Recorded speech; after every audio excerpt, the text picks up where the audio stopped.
দেখুন চিংড়ি মাছ বাটা হচ্ছে। আজকে চিংড়ি মাছের বড়া বানিয়ে দেখাবো, কুচো চিংড়ির বড়া।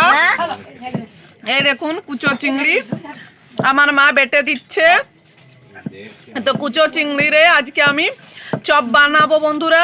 তেলের মধ্যে হলুদ অল্প আর লঙ্কা কুচি দিয়ে দিয়েছি, আদা কুচনো আর অল্প পোস্ত দিয়ে দিয়েছি, গোটা পোস্ত। রসুন কুচনো দিয়ে দিলাম, কাশ্মীরি লঙ্কা গুঁড়ো দিয়ে দিলাম, লঙ্কা গুঁড়ো দিয়ে দিয়েছি, জিরে গুঁড়ো।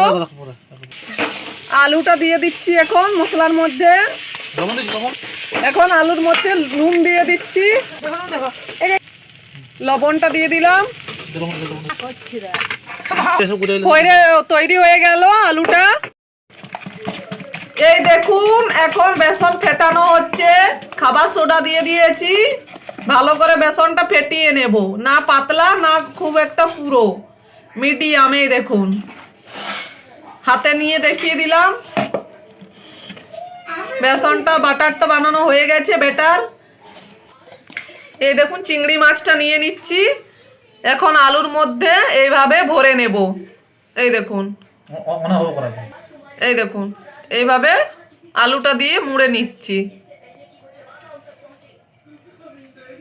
এই দেখুন কি সুন্দর গোল করে বানিয়ে নিতে হবে।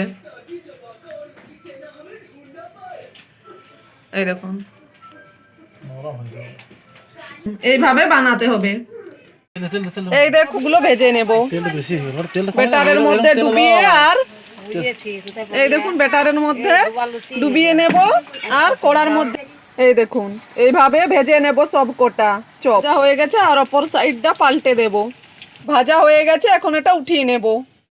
এই দেখুন চপ ভাজা হয়ে গেছে আর সাথে লঙ্কা